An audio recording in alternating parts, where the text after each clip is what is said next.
What's up, Panda Nation? Peter Von Panda here. Hey, I just bought this set of buffing pads, polishing pads, 11-piece kit. I guess it's by Fontic. Got it on Amazon. It was pretty inexpensive. I just want to show you what's included with this because I need to polish some parts of my car, but you can use these for all sorts of things, potentially. And they're pretty small. They're, 2 or 3 inches in diameter.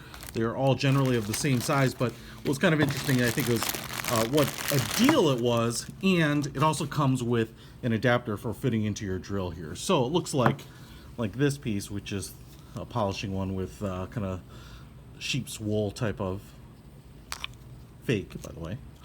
You can screw this in here, and then you have this inch-long post, which would be able to fit into any drill chuck. So you've got that, and because it tightens this way, you don't have to worry about it rotating it out. So you get this one, the furry one, you get this blue one with like the eggshell type of shape to it. I will say that the rubber pad here has Velcro, so all of these have like a Velcro backing, so you can apply any of these. You get this orange one, flat, kind of a tighter, thicker foam. This one with the egg crate, again, black. This one's a little softer, I can feel it. This yellow one, which isn't as soft as the black, this is kind of intermediate, again, both styles.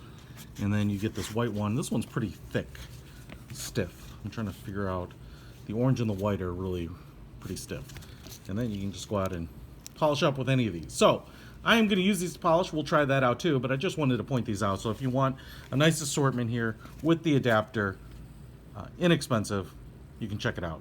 Like I said, works great on headlights, I'm sure, maybe a little paint work, or just kind of anything else. You can use them like magic erasers and scrub down something like tile if you needed to.